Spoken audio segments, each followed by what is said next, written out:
Okay, hello. I am not feeling very well, but I'm not feeling very well, and I was doing homework, so this is what I look like, and so I might re-record this at another time, but I just... You okay? Yeah? You okay? You wanna come here? I wanted to I just did an assignment.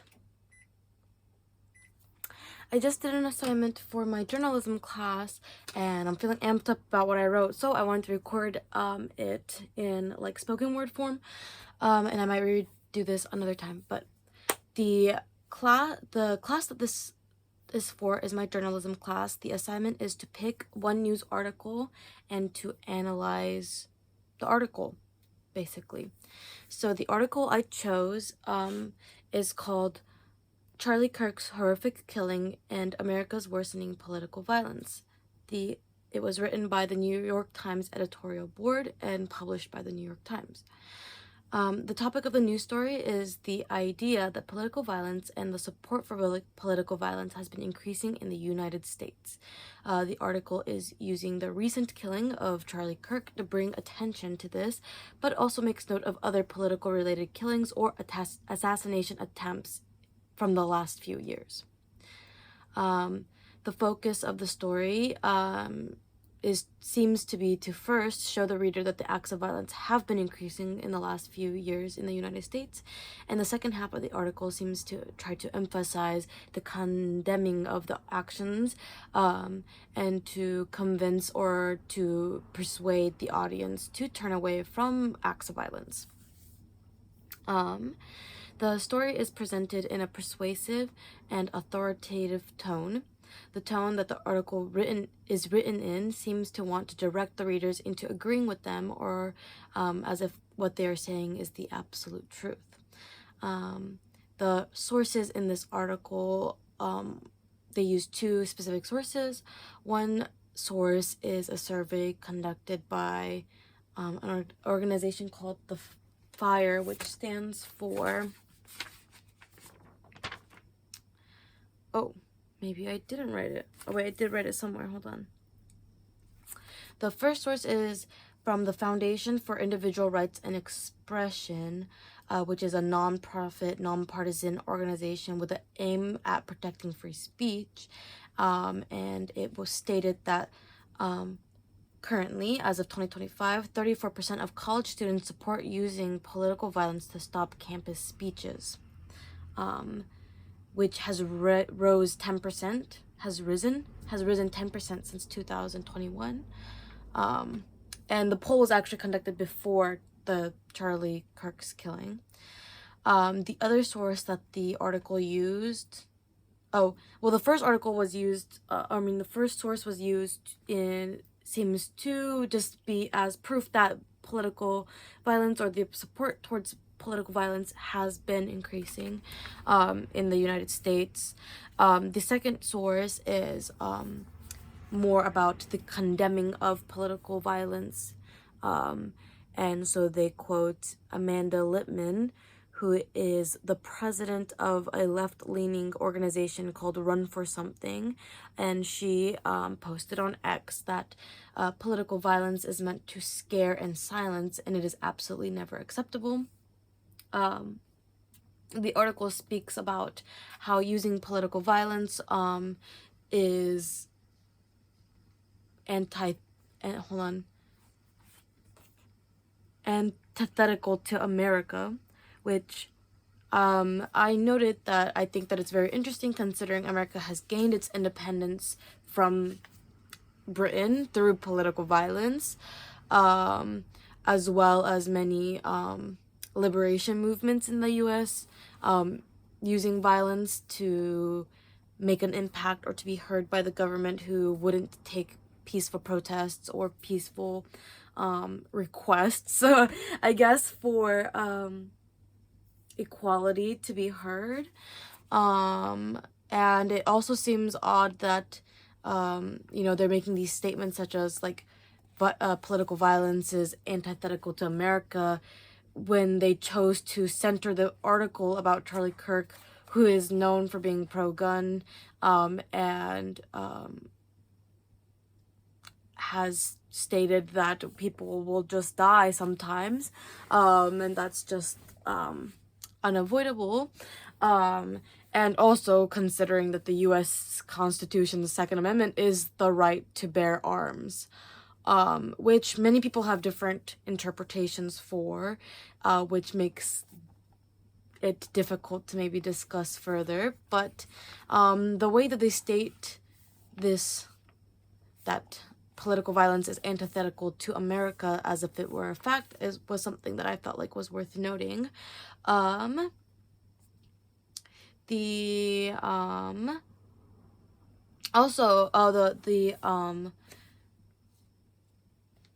quote from Amanda Littman seems to try to show a bipartisan point of view, that that everybody is mourning Charlie Kirk's death. They seem to make a point, that Charlie Kirk is a conservative speaker, and then they chose to quote somebody who was a left-leaning organization leader, which I think that maybe they are trying to present both sides to, in a way, appear unbiased or to seem bipartisan, because they themselves are saying that they mourn and condemn the killing of Charlie Kirk, which maybe would be interpreted as being in favor of the conservatives, which I don't necessarily think that has to be true, but people may perceive it to be in favor of Charlie Kirk and conservatives. Therefore, maybe they also used a left-leaning figure that is condemning the violence after Charlie Kirk's death, to kind of show like, hey, we're not siding with conservatives when we say that we condemn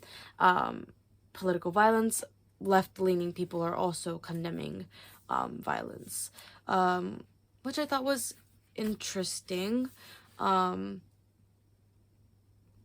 as I feel like the left-leaning view towards like the left-leaning views towards like gun ownership has almost always been against gun ownership or to make stricter gun laws.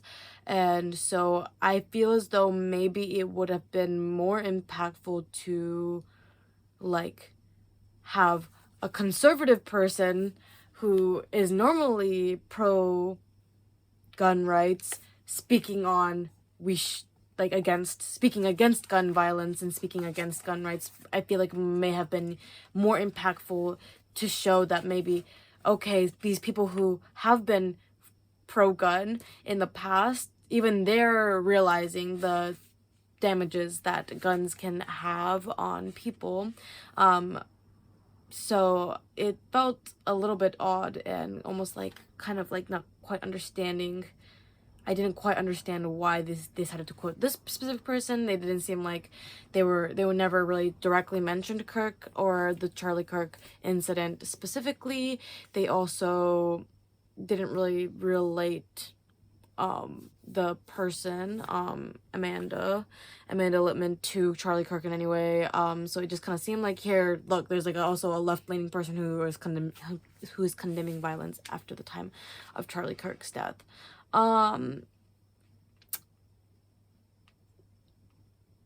Yeah.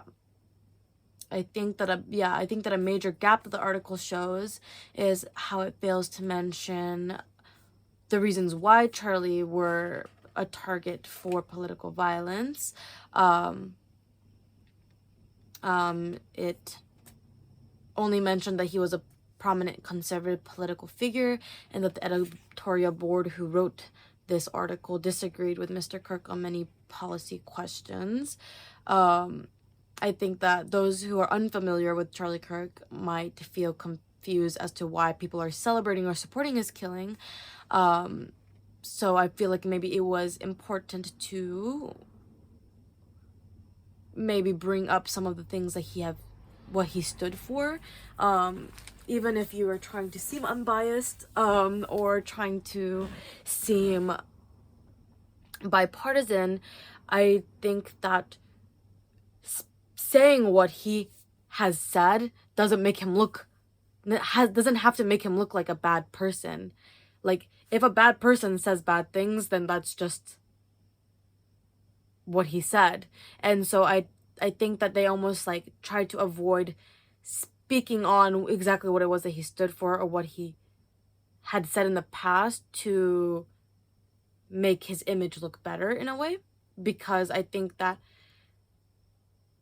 most people of sound mind, when hearing Charlie Kirk's stance about gun violence, would not be for in agreement with his stance. And then I said, well, those who are familiar with his stances would be confused as to why his apathy, or apathy at best, towards those who have died from gun violence in the past and would die from gun violence in the future wasn't mentioned in the article, which is kind of what I just talked about. And I think that many people, when he died, was talking about the irony of how in his speeches he was speaking about how people are just gonna die, like that's just not something that we can control. And people still continue to support him after that, and yet the same people who were still supporting him after him saying that people just die sometimes due to gun violence and there's not really much we can do about that, are the ones who are getting very angry about the fact that he was murdered, which is very, very, I think, is a very interesting and very important point to mention, because it would be different if it was people who had always condemned gun violence who said, see, look, another life taken from us due to gun violence. But it's the fact that the people who are supporting him saying that people just die sometimes, there's nothing we can do about it, and have this kind of like apathetic attitude towards it, are now in a tiffy about him dying due to gun violence. I think that is an important point that needs to be mentioned. Yeah. I think the other big gap in the article was just the glaring lack of focus on why political violence has been increasing in the US. It states political violence has been increasing in the US. It listed some people who, like some political figures who have either encountered political violence or have, again, like people have attempted political violence onto them. But it doesn't really mention why. Why are people using political violence to be heard rather than trying to like have peaceful deliberation? And that's something I also mention as I quote some things from the article. So I will mention it one more time later, but let me go through this in like the order that I wrote it. So, the first quote that I pulled was, the article says, that they are unreservedly horrified by his killing. We grieved for his loved ones and we mourn his death. I said that I think that with the current political climate and how many people are reacting to the news about Charlie Kirk's killing, this statement could seem very, very loaded, even though they are trying to attempt to seem bipartisan, I think. They are obviously making the stance against gun violence, but using specifically the terms "we mourn his death" could almost implying that the feelings are more than just condemning the use of violence. It's almost like we feel great sadness that he is now gone, which, again, for people who were being greatly negatively affected by Charlie Kirk, and I don't have like the best understanding of Charlie Kirk's stances as either. I didn't really know. Hadn't known anything about him until he died. But from what I understand about what he stood for and about how people are reacting to his death, I I think that it would have been okay if we said, you know, although we don't agree with Charlie Kirk's views, we still, you know, we still condemn the use of gun violence, or we still condemn the use of violence to stop his speech, the use of violence to disagree with his stances, I feel like would have been a more almost neutral tone. But using specific words like horrified by the killing, we mourn his death, it gives a tone that almost is in favor of Charlie Kirk. And I think that people who have very negative feelings and negative bias towards Charlie Kirk will read that and immediately kind of shut down. Like, they just cannot agree. They don't believe that we should mourn. And so I feel like it was an interesting choice of words. The other quote, which I had already mentioned, which is that they said political violence, such violence is antithetical to America, which I had already spoken about, where America has a long history of using violence to gain and maintain freedom, as well as the actual person who was killed being pro-gun, and the U.S. Constitution, including the Second Amendment, which speaks about the right to bear arms. The next quote was, oh, we Americans have lost some of our grace and empathy in recent years. I think that this quote was interesting, again, because I don't necessarily think that it's false, yet it comes across extremely tone deaf when regarding the topic of the article and the way that the information is presented. So yeah, I feel like it's a bit, not a bit rich, it's a bit of an interesting stance to take, to say that Americans have lost our grace and empathy, considering who we have as president right now and how that's allowed. Which obviously, yeah, our president reflects upon us, so that just shows, yeah, of course we have lost grace and empathy, considering that we have Trump as our president, who has lacked the demonstration of any grace or empathy. But then they don't do anything to really speak about how to fix that. They just kind of say, yeah, we're not graceful anymore, we have no empathy anymore, you guys just need to, like, I speak on it later on, but the article's point is, it says, like, we must, like, turn down the volume, show restraint and all of these things. But we have gotten to a time, where it feels like it's too late for that, and for us to reflect, we should have reflected and reformed and changed before we got to a position where we have so many people in power who promote and use violence to get their way, to push their own agenda. Because when we have people in power who are using violence, and who are very, left versus right about things,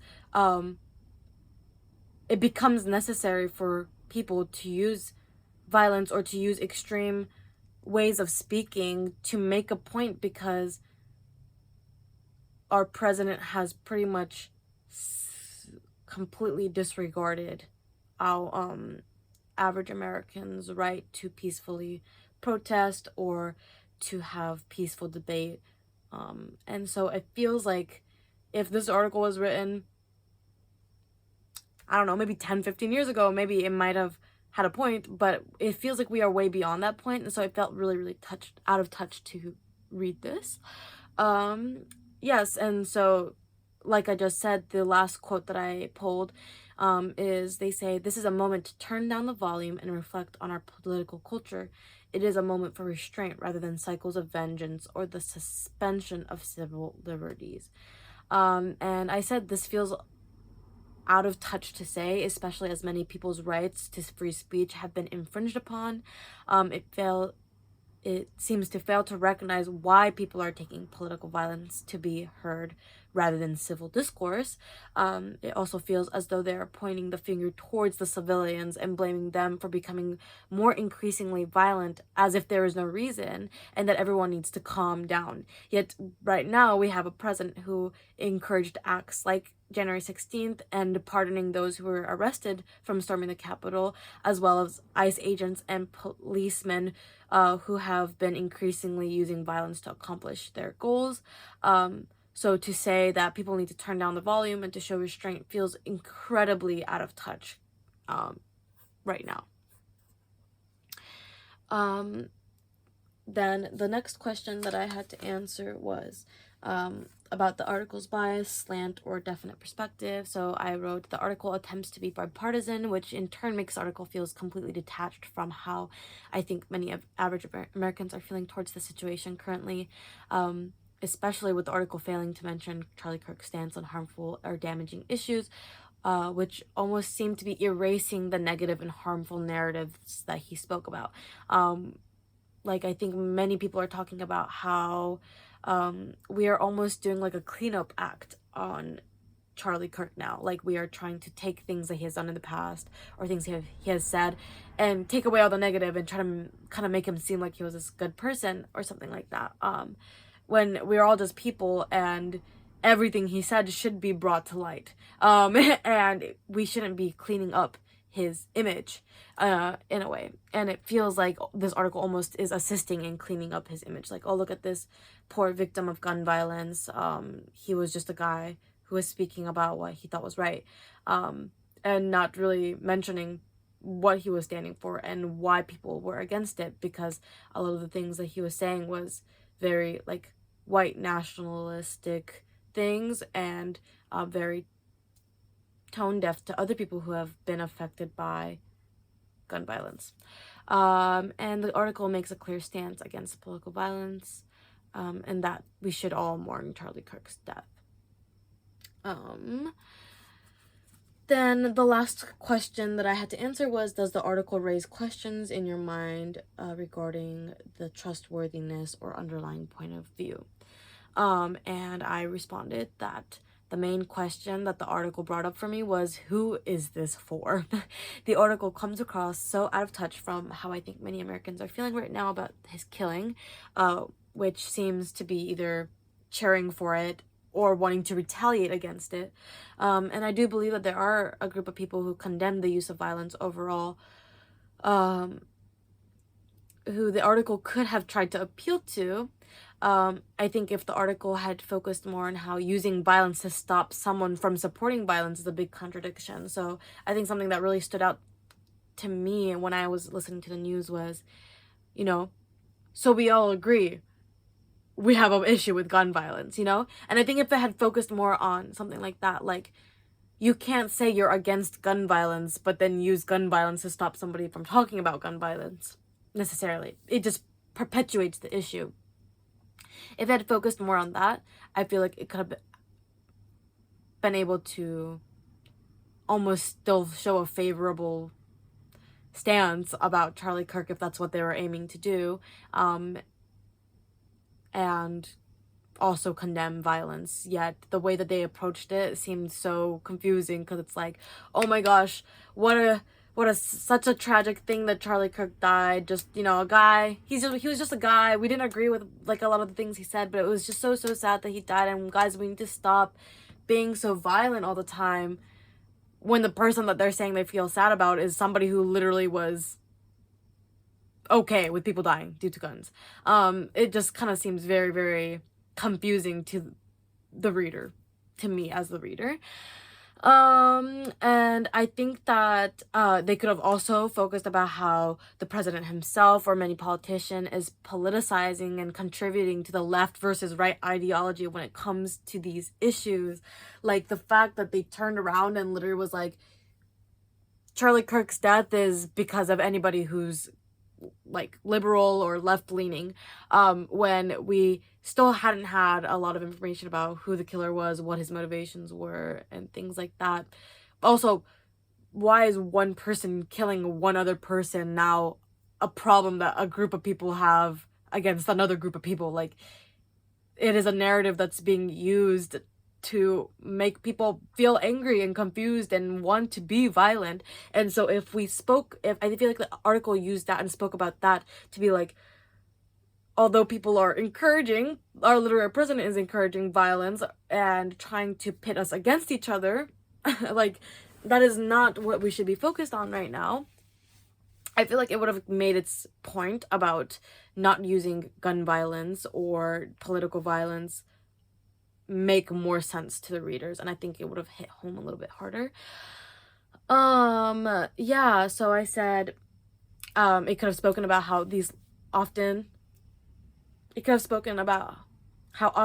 left versus right ideologies are used to divide the public to make it harder for people to enact change.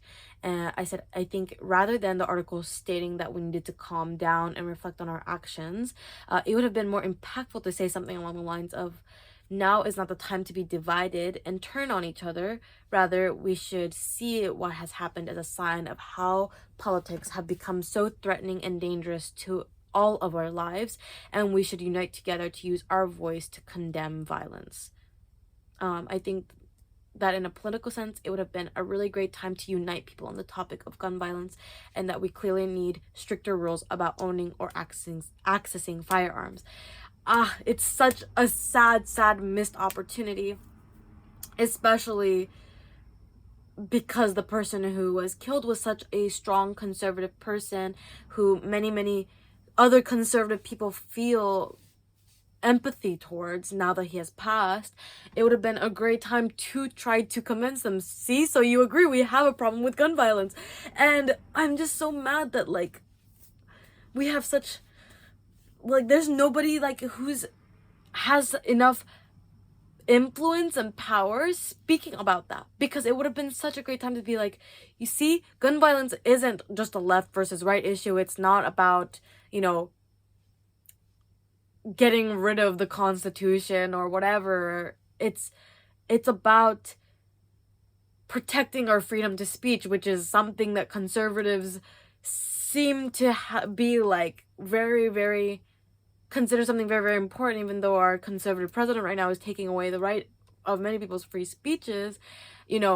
I think a lot of conservatives maybe don't consider, like, immigrants or queer people's use of free speech as important as white male free speech.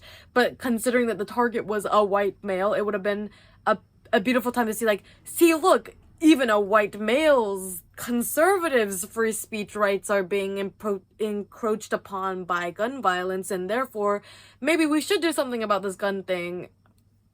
So that, and I feel like they could have even, like, people who obviously want to appeal to conservatives could have, instead of being like, we need to attack the left, be like, see, because they're now, even the woke left people are using guns, so, and becoming violent, so, like, we can't give woke people guns or something like that.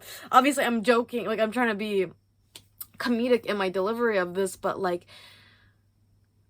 it's so frustrating that, like, me, just a random 25-year-old person sitting at home after literally, like, about 2 hours of thinking about this, has been like, oh, this feels like a cool way to have approached it, to have actually made a difference.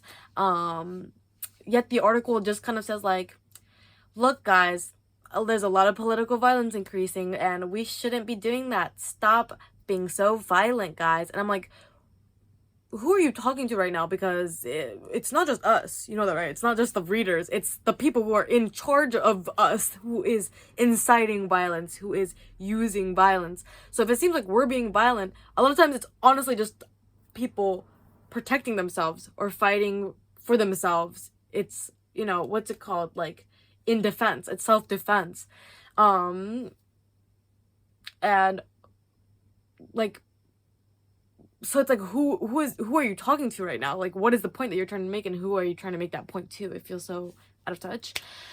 Yeah, and so I said overall the article felt completely out of touch and missed major points about why the violence was increasing. It condemns the use of political violence but does not provide any other productive outlet for citizens to be heard.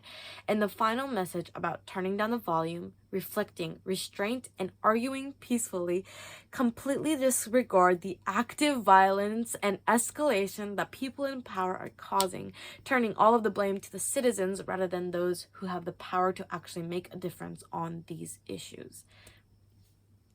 And as I wrote this, as I finished, I was like, I feel like I have a point. I feel like something that I have, like, I feel like I have something to say, and I feel like somebody needs to hear it. And so that's why I decided to make this video. I presented this article and did this speech in front of my class, but my thoughts felt less well articulated, and like, I feel like this final statement wasn't very clear when it came to talking to my class, and it's been kind of in the back of my mind the last couple days, and I needed to write it out because I had originally written everything on paper and pencil, and I needed to type it out. So as I was converting the information onto my tablet, my iPad, I felt like I had a clear idea of what exactly I was trying to say, and so that's why I decided to record this.